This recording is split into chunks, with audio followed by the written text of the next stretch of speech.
के लिए खड़ी होती है। जहाँ सब रो रहे होते हैं वहीं रागिनी खड़ी उबासियां ले रही होती है। तभी उसकी माँ मुंह बनाकर कहती है, ये मुंह फाड़ना बंद कर, यहाँ सबके आंसू नहीं रुक रहे और तुझे उबासियां आई जा रही हैं। अरे यार, सुबह 8 बजे उठने वाली को 6 बजे जगा दोगी तो नींद ही आएगी ना। हाय हाय, देख रज्जो अपने ससुराल जा रही है, न जाने कब लौटेगी अब। ओहो माँ, ससुराल जा रही हूँ, चांद पर नहीं, जो पता नहीं कब लौटेगी कह रही हो। अगले महीने यहीं घूमती मिलूंगी। धीरे बोल, और जब तेरी विदाई होगी ना तब मैं देखती हूँ तू कब लौटती है। लौटना? भूल जा माँ, एक बार ससुराल गई ना फिर मैं नहीं लौटूंगी। हाँ हाँ, वो तो वक्त के साथ पता चल जाएगा। जब सास 4 ताने सुनाएगी ना तो कूदते हुए मायके आएगी तू। हाँ हाँ देखेंगे, अभी मैं सोने जा रही हूँ, जाओ आप रज्जो को ससुराल तक छोड़कर आओ। रागिनी उबासियां लेती हुई वहां से चली जाती है। समय बीतता है और रागिनी के लिए विनीत नाम के एक लड़के का रिश्ता आता है। देखिए बहन जी, हमें आपकी लड़की बहुत पसंद है, बस ये बता दीजिए कि ये घर की जिम्मेदारियां तो संभाल लेगी ना। अरे अरे बहन जी, समय के साथ तो सब आ ही जाता है, और फिर लड़की है, जिम्मेदार तो होना ही पड़ेगा। हाँ माँ, इसके लिए हमें भी तो रागिनी जी को थोड़ा समय देना होगा ताकि वो हमारे परिवार को समझ सके। रागिनी जी, हाय कितनी इज्जत दे रहे हैं मुझे। ऐसे तो कभी मेरे घर वालों ने भी मुझे नहीं बुलाया। बस अब तो इसे ही अपना पति बनाऊंगी मैं। दोनों पक्षों की रजामंदी के बाद चटमंगनी और पट ब्याह हो जाता है। उसके ससुराल में उसके मायके से ज्यादा लोग थे और घर की बड़ी बहू होने के नाते शादी के बाद ज्यादा दिनों तक वो आराम नहीं कर पाती और घर की जिम्मेदारियों को संभालने के लिए मजबूर हो जाती है। बहू, चाय ठंडी हो गई है, जरा इसे गर्म तो कर देना। हाँ पापा जी, अभी करती हूँ। भाभी, मेरी बेल्ट और रुमाल नहीं मिल रहा, एक बार ढूंढ दीजिए ना। थोड़ी देर में देखती हूँ। रागिनी फटाफट सारे काम करने की कोशिश करती है। तभी उसकी सास रसोई में आकर कहती है, बहू कितनी बार चाय बनाती है तू, एक बार में ही क्यों नहीं बना लेती। एक बार में कैसे बनाऊं माँ जी, किसी को अदरक वाली चाय चाहिए तो किसी को कम चीनी वाली, और आप तो काली चाय पीती हैं, ऐसे में अलग अलग ही बनानी पड़ेगी ना। हाँ तो फिर हाथ जल्दी चलाए कर, ऐसे तो तू कभी समय पर काम खत्म नहीं कर पाएगी। रागिनी, कहाँ हो तुम? हाँ बस आ गई। इस तरह रागिनी का सारा दिन काम करते हुए ही निकल जाया करता। एक रोज तो उसे अपनी माँ की याद आ जाती है कि उसे फोन लगाती है। माँ, कहाँ हो आप? स्वर्ग में हूँ। क्या? अरे घर पर ही हूँ, तेरे जाने के बाद तो अब घर स्वर्ग हो गया है। क्या मतलब, मैंने आपके घर को नरक बना रखा था? अरे मैं तो मजाक कर रही थी, बता क्या हुआ, आज अचानक माँ की याद कैसे आ गई? वो माँ, मुझे अगर इन्हें कहा कि मुझे मायके और इनकी बहुत याद आ रही है तो ये मेरा मजाक उड़ाकर मुझे चिढ़ाएंगी। अरे बोल ना, मुंह में दही जमा लिया है क्या?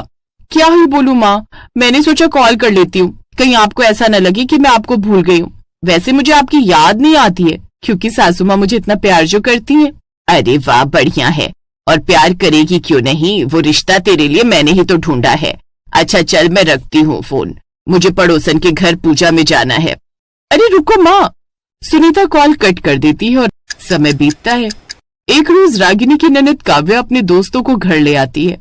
भाभी, आज मेरी सहेलियां घर आई हुई हैं, इन्हें आपके हाथ का बना मसाला डोसा बहुत पसंद है, आज वही बना दीजिए ना। अरे ननद जी, आप मुझे पहले बता देती ना तो मैं तैयार करके रखती, अब इतनी जल्दी कैसे बनाऊं? ओहो बहू, तुझे तो बस बहाने बनाने आते हैं। अरे उसकी सहेलियां आ रही हैं, थोड़ी मेहनत कर ले, क्या चला जाएगा तेरा। सास के ताने और ननद की सहेलियों की सिफारिश से मजबूर होकर उसे डोसा बनाना ही पड़ता है।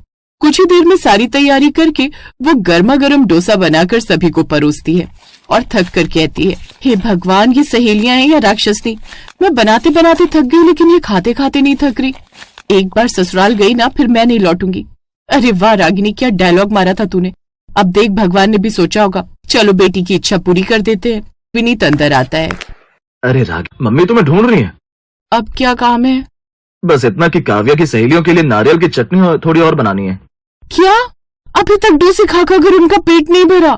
अरे वो कह रही थी कि चटनी बहुत टेस्टी है। हाँ टेस्टी तो होगी क्योंकि इसमें मेरी आधी जान भी पिस गई है। रागिनी फिर से रसोई में जाती है और चटनी बनाने लगती है। मायके में तो मम्मी मुझे चाकू तक नहीं पकड़ने देती थी और यहाँ देखो, मैं मिक्सी, कढ़ाई, बेलन सब संभाल रही हूँ। अगर ऐसे ही चलता रहा तो एक दिन मैं खुद भी चटनी बन जाऊंगी। जैसे ही वो चटनी बनाकर बाहर लाती है, काव्या की एक सहेली कहती है, भाभी आपके हाथ का खाना तो होटल से भी अच्छा है। हाँ हाँ, इसलिए तो मुझे होटल के शेफ की तरह ही काम करवाया जा रहा है। भाभी एक काम और कर दीजिए ना। अब क्या? कॉफी बना दीजिए। डोसा, चटनी, अब कॉफी। अगली बार कह देना भाभी होटल खोल लो। सबके जाने के बाद रागिनी थकी हुई सोफे पर बैठ जाती है। तभी अंजना की आवाज आती है, बहू बैठी क्यों है? रसोई में बर्तन पड़े हैं। माँ जी अभी तो धोए थे। अरे वो पुराने बर्तन थे, ये नए वाले हैं। रागिनी बर्तन धोते हुए सोचने लगती है, अगर बर्तनों की भी आत्मा होती ना तो ये भी कह देते, बहन हमें छोड़ दे, हम खुद ही साफ हो जाएंगे। रागिनी बर्तन धोने लग जाती है। कुछ ही देर में जब वो पसीना पोंछते हुए बाहर आती है तो देखती है कि अंजना काव्या के सिर की मालिश कर रही होती है। कितने कमजोर हो गए तेरे बाल, कितनी बार कहा है रोज तेल लगाए कर। माँ अब क्या तेल लगाकर कॉलेज जाऊंगी? माँ जी बाल तो मेरे भी कमजोर हो गए, थोड़ी मालिश मेरी भी कर दीजिए। हाँ हाँ क्यों नहीं बहू, बहती गंगा में तू भी हाथ धो ले। नहीं माँ जी वो मेरे सिर में थोड़ा दर्द हो रहा है इसलिए कह रही हूँ। क्यों नहीं बहू, सेवा कराने की उम्र में अब मैं तेरी सेवा ही तो करूंगी। आजा बैठ जा, मालिश के साथ लगे हाथ हाथ भी मसाज करवा लियो। नहीं करना तो सीधा मना नहीं कर सकती, मीठी छुरी चलाकर मना कर रही है। रहने दे रागिनी, कहीं सिर की मालिश करते हुए ये बुढ़िया तेरा गला ही ना दबा दे। मन में दुख और होठों पर फीकी हंसी लेकर रागिनी अपने कमरे में चली जाती है। जैसे वो बिस्तर पर बैठती है उसके दिमाग में अपनी ही कही हुई बात गूंजने लगती है। तो रागिनी चुपचाप फोन उठाती है और अपनी माँ को कॉल करती है। हाँ बेटी, इतनी रात को फोन? माँ क्या कर रही हो? सोने की तैयारी कर रही हूँ। क्यों? कुछ नहीं, बस ऐसे ही। सच सच बता, सास ने डांटा क्या? नहीं नहीं ऐसा कुछ नहीं। देख बेटी, ससुराल में थोड़ा बहुत तो चलता है। थोड़ा बहुत? माँ अगर ये थोड़ा है तो ज्यादा कैसा होगा? अच्छा चल अब सो जा, कल जल्दी उठना होगा। आपको कैसे पता? अरे बेटा, बहू को जल्दी ही उठना पड़ता है। अगले दिन सुबह 5 बजे ही अंजना की आवाज गूंजती है, बहू उठ जा, सूरज सिर पर आ गया। माँ जी अभी तो अंधेरा है। अरे बहू, घर के कामों के लिए सूरज का इंतजार थोड़े किया जाता है। रागिनी उठकर रसोई में जाती है और चाय बनाने लगती है। भाभी मेरे बिना दूध की, और मेरी काली चाय। ये चाय है या केमिस्ट्री का प्रैक्टिकल? रात को रागिनी छत पर खड़ी होती है और आसमान की तरफ देखती है। हे भगवान, अगर सच में मायके कूद कर जाने का कोई तरीका होता ना तो मैं अभी कूद जाती। अरे वहां क्यों खड़ी हो, नीचे उतरो। अचानक से विनीत की आवाज सुनकर रागिनी का पैर मुड़ता है और वो छत पर गिर पड़ती है और उसके पैर में फ्रैक्चर आ जाता है। और इस हालत में उसे अपनी माँ की बहुत याद आती है। उसकी हालत देखकर विनीत उसे अगले दिन उसके मायके ले जाता है। घर के बाहर पहुंचते ही रागिनी कार से उतरकर एक पैर पर कूदते हुए जाकर अपनी माँ के गले लग जाती है। अरे पगली, ये क्या हालत कर ली तूने? आपने ही तो कहा था, देखो कूदते हुए आ गई मायके। उसकी बात सुनकर सुनीता जोर से हंस पड़ती है और उसे जोर से गले लगा लेती है।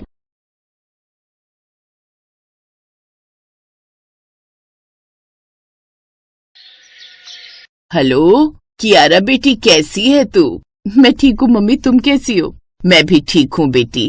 कियारा बेटी, तेरी शादी को 20 दिन हो गए और तू पग फेरे की रस्म के बाद आई ही नहीं। क्यों मम्मी, आपने जब मेरे और धवल के लिए घर में कथा रखवाई थी तब तो आए थे ना? हाँ, लेकिन वो तो तू उसी दिन आई और चली गई, और उस बात को भी अब 10 दिन बीत गए। मम्मी अभी मेरी शादी को कुछ दिन ही हुए हैं और यूं बार बार आऊंगी तो अच्छा थोड़ी ना लगता है। अच्छा चलो मैं फोन रखती हूँ, मुझे किचन में काम है। ऐसा कहकर कियारा फोन रख देती है और उदास सुषमा कमरे में लगी अपनी बेटी की फोटो को देखती रहती है, जिसमें वो, उसका पति और इकलौती बेटी कियारा थे। सुषमा और सुभाष दोनों को उससे बड़ा प्यार था। उसकी शादी के बाद से ही सुषमा और सुभाष का घर सूना सूना हो गया था। तभी सुभाष कमरे में आता है। क्या हुआ भाग्यवान, क्यों उदास हो और तुम्हारी आंखों में आंसू? आज कियारा की बड़ी याद आ रही है, उसे देखने का मन कर रहा है। हाँ तो उसे वीडियो कॉल कर ले। कॉल पर बात हो गई, लेकिन एक माँ का कलेजा है ना, जब तक अपने बच्चे को सीने से ना लगा लूं चैन नहीं पड़ता। अच्छा तो बात हो गई, तो क्या कहा राजकुमारी ने? कब आ रही है वो, या मैं उसे लेने जाऊं? नहीं नहीं जी, अभी उसने आने से इनकार कर दिया। बोल रही थी यूं बार बार आऊंगी तो ससुराल वाले क्या सोचेंगे। वैसे बात तो उसकी भी सही है सुषमा, वो एक बेटी होने के साथ साथ अब किसी की बहू भी है, तो उसे तो अब दोनों जगह के बारे में सोचना पड़ेगा ना। वैसे एक आइडिया है, तू घर में कीर्तन रखवा ले, उसके बहाने से उसे बुला ले, तब तो उसे आना ही पड़ेगा। हाँ, ये आपने ठीक कहा। फिर अगली शाम कियारा जब छत पर कपड़े सुखा रही थी तभी फोन बजा। हेलो बेटा, कैसी है तू? अच्छी हूँ माँ, आप कैसी हैं? हम ठीक हैं बिटिया, लेकिन तू याद आती है बहुत। अच्छा सुन, कल हमने घर में कीर्तन रखा है, तू जमाई जी के साथ आ जा। क्या कीर्तन? लेकिन यूँ अचानक? हाँ, वो बस एकदम से प्लान बन गया। अच्छा ठीक है मम्मी, लेकिन इनकी तो इम्पोर्टेंट मीटिंग है, ये तो नहीं आ पाएंगे, लेकिन मैं आ जाऊंगी। फिर अगले दिन कियारा जैसे मायके पहुंची, माँ पिता दोनों आंखों में आंसू लिए दरवाजे पर खड़े थे। बिटिया आ गई हमारी। तेरे बिना घर सुना सुना लगता है बेटी। आज तू आई है तो जैसे घर में रौनक आ गई है। अच्छा 2 दिन का बोलकर आई है ना घर पर कि 2 दिन तू यहीं रहेगी? हाँ मम्मी, बोलकर आई हूँ, लेकिन वो भी क्या ही सोचते होंगे कि बहू अभी अभी आई है और बार बार मायके भाग जाती है। अब सारी बातें दरवाजे पर खड़े होकर ही करोगी क्या, या बेटी को अंदर भी आने दोगी? इसके बाद घर में कीर्तन हुआ। अगले 2 दिन तक कियारा वहीं अपने माता पिता के साथ मायके में ही रही, जहाँ उसकी माँ उसे उसकी पसंद की डिश बनाकर खिला रही थी। ये क्या है माँ, इडली सांभर? हाँ, तुझे पसंद है ना मेरे हाथ के? हाँ, और पता है माँ, धवल के ऑफिस के पास भी बहुत अच्छी इडली सांभर मिलती है, तो वो मेरे लिए लेकर आ जाते हैं कई बार, इसीलिए ये तो मैं वहाँ खाती रहती हूँ। खैर, अब तुमने बनाई दी है तो खा लेती हूँ। तभी बाहर बारिश में भीगते हुए सुभाष घर आते हैं। पापा, आप कहाँ चले गए थे और ये कपड़े कैसे खराब हो गए? अपनी गुड़िया के लिए श्याम हलवाई की जलेबी लेने गया था श्याम पार्क। अब तुम तो जानती हो, इस तरफ इतना पानी भरा होता है कि कोई रिक्शे वाला आने को तैयार नहीं होता, इसीलिए पैदल ही चला आ रहा था और रास्ते में पानी था तो पैर फिसल गया। ओफो पापा, इसकी क्या जरूरत थी? चलो अब आओ और साथ में बैठकर खाना खा लो। फिर वो सब साथ में बैठकर खाना खाते हैं, साथ ही बातें भी करते हैं। मम्मी, आपको पता है माँ जी बहुत अच्छा खाना बनाती है और धवल जी तो मेरी बहुत केयर करते हैं। अच्छा है बिटिया, लेकिन तू वहाँ अकेला तो महसूस नहीं करती? नहीं मम्मी, वहाँ सब बहुत अच्छे हैं।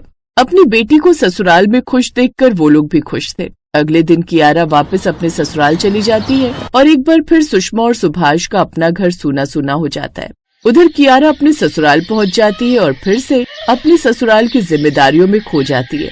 कियारा, कुछ दिन बाद मेरा एक दोस्त शिमला जाने का प्लान बना रहा है अपने परिवार के साथ, और वो हमें भी पूछ रहे हैं, कहो तो हम भी चलें? शिमला? वाओ, वो तो मेरी फेवरेट जगह है। अब कियारा धवल के साथ 4 दिन के लिए शिमला चली जाती है, जहाँ वो नई नई फोटोज अपने स्टेटस पर लगाती है। ये देखो जी, अपनी कियारा को शिमला जाकर भी कितने हल्के कपड़े पहने हैं, ऐसे तो वो बीमार पड़ जाएगी। अभी उसे फोन करती हूँ। ऐसा कहकर सुषमा अपनी बेटी को फोन करती है। ये क्या कपड़े पहने हुए तूने कियारा? बेटी, वहाँ स्नोफॉल हो रहा है, ऐसे में तुझे ठंड लग जाएगी। अरे कुछ नहीं होगा मम्मी, हमारे साथ अभी और भी लोग हैं। अच्छा मैं फोन रखती हूँ, हम लोग अब मॉल रोड घूमने जा रहे हैं। अब वो सब मॉल रोड घूमने चले जाते हैं और वहाँ की ठंडी हवा में उसे ठंड लग जाती है, जिसके बाद वापस लौटकर उसकी तबीयत खराब हो जाती है। कहा था मैंने अपना ध्यान रखो, लेकिन तुम हो कि सुनती नहीं हो। अच्छा सुन, अब काढ़ा बनाकर पी लेना, और हाँ, साथ में स्टीम भी लेती रहना, उससे जल्दी आराम मिलेगा। लेकिन तू ये सब कैसे करेगी? धवल बेटे को फोन दे, मैं उसे समझा देती हूँ, या फिर उसको बोल कि तुझे यहाँ छोड़ देंगे, मैं तेरी देखभाल कर लूंगी। कैसी बातें करती हो मम्मी? शिमला जाने से पहले तो मैं आई थी, अब फिर से आऊँ? माँ जी क्या कहेंगी कि इसको बीमारी में भी चैन नहीं है। आप रहने तो, थोड़ा कोल्ड है, दवाई ले लूंगी, ठीक हो जाएगा। अच्छा मैं फोन रखती हूँ। कियारा फोन रख देती है। ठीक तो है हमारी बिटिया, कितना कहा था उसे अपना ध्यान रखा कर। अब वो बच्ची नहीं है सुषमा। माँ बाप के लिए तो बच्चा बूढ़ा भी हो जाए तब भी बच्चा ही रहता है ना। ये तो तुमने ठीक कहा सुषमा, वैसे किसी ने सच ही कहा है, बेटियों से घर के आंगन में रौनक रहती है। अब जब से वो गई है तब से जैसे रौनक ही चली गई। अपनी बेटी को याद करते हुए उन दोनों की आंखें भर आती हैं। ऐसे ही कुछ दिन बीत जाते हैं। बड़े दिन हो गए जी कियारा को देखे हुए, उसे घर बुला लो। तुम तो जानती हो ना सुषमा, बिना किसी रीजन के वो कैसे आएगी, साफ मना कर देगी। बात तो ठीक है, वैसे 2 दिन बाद हमारी एनिवर्सरी है, तो हम चारों कहीं साथ में डिनर करने चलते हैं, इसी बहाने उससे मिल भी लेंगे। हाँ ये ठीक रहेगा। 2 दिन बाद कियारा धवल के साथ उस रेस्टोरेंट पहुंचती है जहां उनकी एनिवर्सरी का केक कटवाकर और डिनर करके वो लोग वापस चले जाते हैं। बस 2 घंटे के लिए ही आई, ठीक से उससे बात भी नहीं हो पाई। अपनी बेटी के साथ 2 घंटे बिता लिए, वही बड़ी बात है सुषमा। फिर कुछ देर बाद, सुनिए जी, मैं सोच रही थी कि घर में सत्यनारायण जी की कथा करवा लेते हैं, बहुत समय से करवाई भी नहीं। इसी बहाने कियारा और उसके ससुराल वालों को भी बुला लेंगे। हाँ, ये बात तो बिल्कुल ठीक है। तो हम लोग कल ही बेटी के ससुराल चलकर उन्हें इनविटेशन दे आते हैं। अगले दिन ही वो दोनों खुशी खुशी अपनी बेटी के ससुराल जाने की तैयारी करने लगे। सुनिए जी, कुछ मिठाइयाँ और फल फ्रूट ले लीजिए, और हाँ, अपनी कियारा को देसी घी की बालूशाही बहुत पसंद है, वो भी ले लीजिए। अच्छा, ठीक है। कुछ देर बाद वो कियारा के घर पहुंच जाते हैं, जहाँ वो उसे चाय नाश्ता सर्व करती है। इसके बाद कियारा उन्हें अपने कमरे में ले जाती है। हमने अपने घर में सत्यनारायण की कथा रखवाई है, तो कियारा तुम सबके साथ आ जाना। ये बात सुनकर कियारा गुस्से में आ जाती है और थोड़ा ऊंची आवाज में बोलती है, क्या माँ, सत्यनारायण की कथा? आप लोग भी ना हद करते हैं। जब से मेरी शादी हुई है, कभी कीर्तन, कभी कथा, कभी कुछ करवाते ही रहते हैं। शादी से पहले तो आपने ये सब नहीं करवाया कभी, और अब तो हर कुछ दिन बाद आपको यही सोचता है। ये सुनकर सुषमा और सुभाष की आंखों में आंसू आ जाते हैं, और वो तभी कियारा की सास, ससुर और पति भी उसकी आवाज सुनकर वहां आ जाते हैं। आखिर बात क्या है बहन जी? कियारा हमारी इकलौती बेटी है बहन जी, इसलिए हमारे दिल के बहुत करीब है। इसकी शादी के बाद हमारा घर जैसे सुनसान हो गया, मानो घर की रौनक ही चली गई। हमारा इसको देखे बिना मन नहीं लगता था, इसलिए हर कुछ दिन में किसी न किसी बात का बहाना बनाकर अब इसे मायके बुला लेते हैं। और सच कहे तो सत्यनारायण की कथा भी हमने इसलिए रखवाई थी कि इसी बहाने ये घर आ जाएगी। बच्चे कितने भी बड़े क्यों ना हो जाएं, माँ बाप के लिए वो हमेशा बच्चे ही रहते हैं। उनकी बातें सुनकर उन सबकी आंखें भी नम हो गई। कियारा को भी अपनी गलती का एहसास हुआ, और फिर उसकी सास बोली, अगर ऐसी बात थी तो आप हमें पहले बता देती बहन जी, लेकिन अब से आप फिक्र मत कीजिए, अब से कियारा आपसे मिलने आती रहेगी। हाँ मम्मी, पापा जी, मम्मी मुझे माफ कर दीजिए, मैं आपके अकेलेपन को समझ ही नहीं पाई, लेकिन अब मैं आपसे वादा करती हूँ कि मैं हर संडे मायके आऊंगी, और न सिर्फ वो बल्कि हम सब आपका अकेलापन बांटने आएंगे। हाँ पापा मम्मी, अब से आपकी बेटी के साथ साथ आपका बेटा भी हर हफ्ते आपसे मिलने आएगा। ये सुनकर वो सब बहुत खुश हो गए।